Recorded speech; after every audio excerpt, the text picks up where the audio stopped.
The next measure of position that we're going to talk about in section 3.3 is percentiles.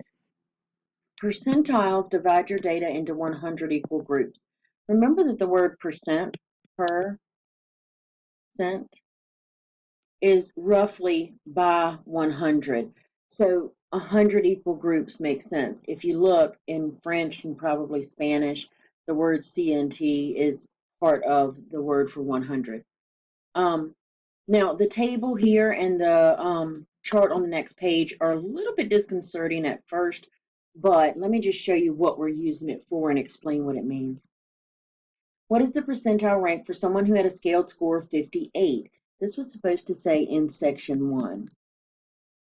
So if I go to 58 under scaled score and go over to section 1, that means that they were in the 81st percentile for section 1. So they scored, sorry, I can't write and talk at the same time today. They scored better than 81% of test takers.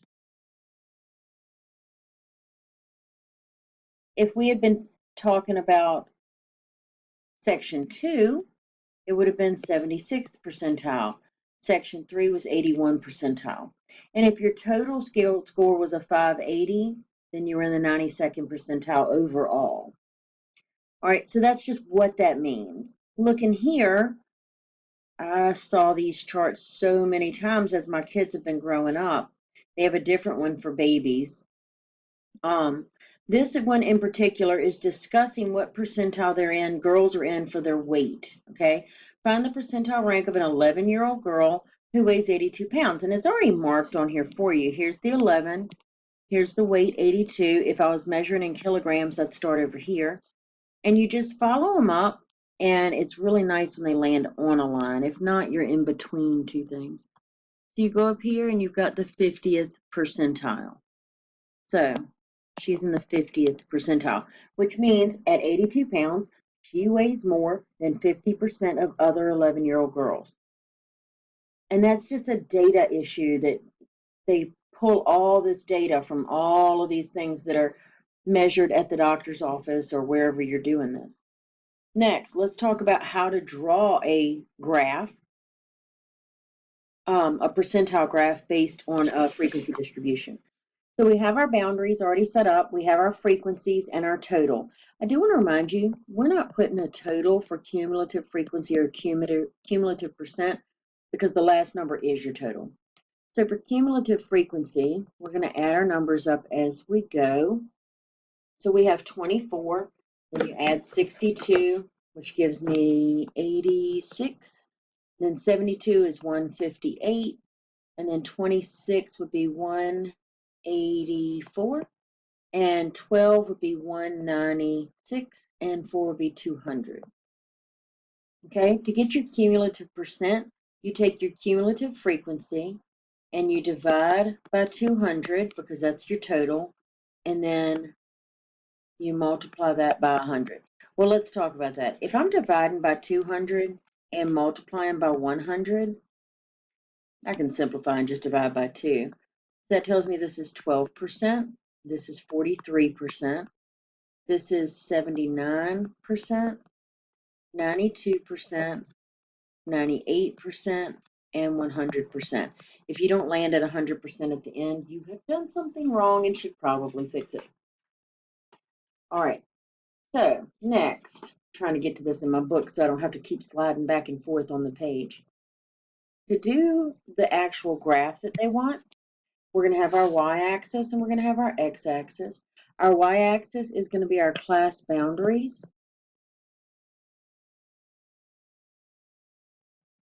And our x-axis is going to be our cumulative percentage. So our class boundaries start at 89.5. So I broke my x-axis so I know I'm not starting at 0. 89.5. And that one goes 104.5, 119.5, 134.5, 149.5, 164.5, and 179.5. Keep in mind when you do your boundaries that you have to do the one from the very beginning of the first, all the ones in the middle, and then the very last one on your last class. For my percentages, I counted by tens. It fits best 10, 20, 30, 40, 50, 60, 70, 80, 90, 100. I said it fits, and then I didn't have enough room. So I always number to the best of your ability 40, 30, 20, 10, and 0. So I didn't have to break. All right. Now, at 89.5, that's the lowest boundary we have. There is 0% of the data below that. At 104.5, that's the end of the first class. That's where my 12% comes from. And I have to kind of mark it so I can see what I'm doing. Then we have 43%, which is going to come out here. Connect these as you go is what I generally do. At 119.5, that's where we just were. And then the next one is 79%. Wow, that was really crooked, so that didn't really help me much. We're going to put it about right there. Next is 92%. Then we go up to 98%.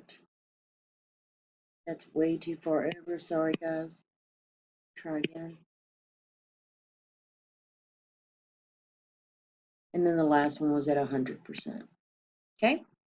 And that's your cumulative percent graph. Now let's talk about what to do with percentile. And this is what we're going to use more often. To find what percentile a data value is at, you do the number of values, and this is very important, below x. X is your data value. Plus 0.5 divided by the total number of values.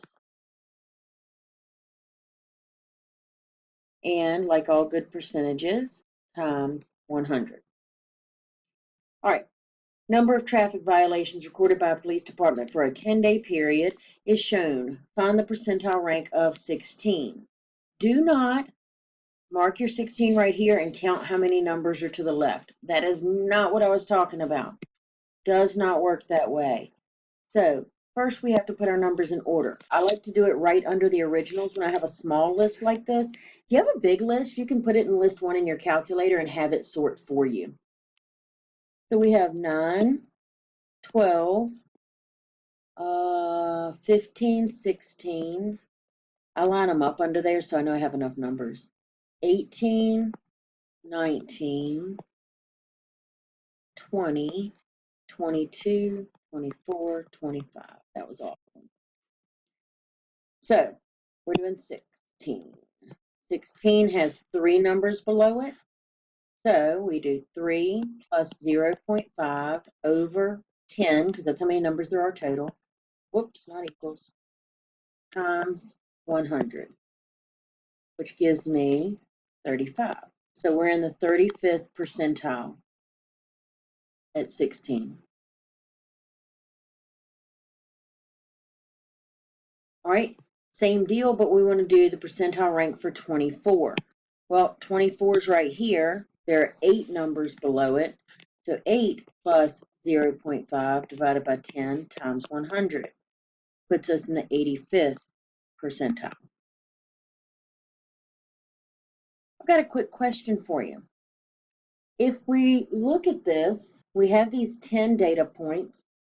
Do we represent every percentile there? Like, can you tell me a number in this list is the 84th percentile? No, it doesn't work that way because these numbers are not representative of 100 values, right? These are 10 values. So when we get into finding a data value to correspond to a given percentile, things work a little bit differently. When we're doing this, we have a table to follow. We're going to start off with a smaller pen. Always arrange your data from least to greatest.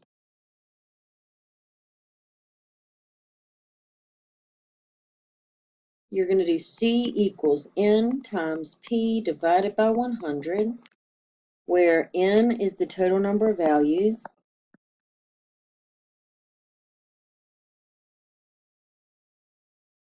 P is the percentile that you're looking for the value of.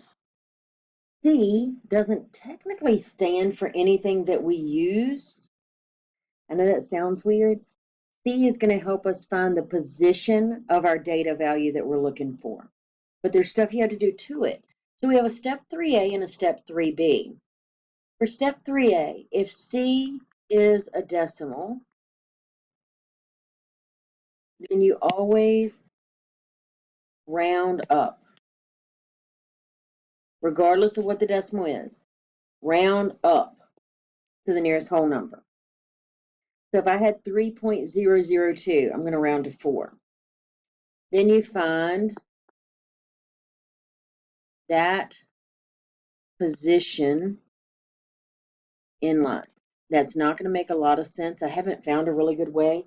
The book says if C is not a whole number, round up to the next whole number, starting at the lowest value, count over to the number that corresponds to the rounded up value. I'm going to explain it when we do our examples, and I think that's going to be a little bit better. Next, if C is a whole number, if C is already a whole number, then you find the value halfway between the Cth value, that's a weird word, and the C plus 1 value. Again, not going to make as much sense until we actually do our example. So let's scroll. Still using the same data as before. So let me get these in here real quick. 9, 12, 15, 16, 18, 19, 20, 22, 24, 25. And we're looking for the 65th percentile. So 65 is my P. N is 10. So C equals 10 times 65 divided by 100, which is 6.5. That's obviously a decimal. We're going to round up to 7, right? So here's where people get confused. Basically, you're looking at this in order from least to greatest, and you number 1, 2, 3, 4, 5, 6, 7, 8, 9, 10. You're looking for the 7th number. So 20 is the answer for the 65th percentile. In the next question, they're asking the same information, but they want the 30th percentile. So we do C equals N times P, which is 30 divided by 100, and that's 3. That means I want the 3rd and the 4th position numbers, and I'm going to find the midpoint of those. So that would be 15 and 16 and divide by 2, and I get 15.5. The answer is not always a decimal when you do that, but it does happen. That's it for percentiles. We'll be back with quartiles.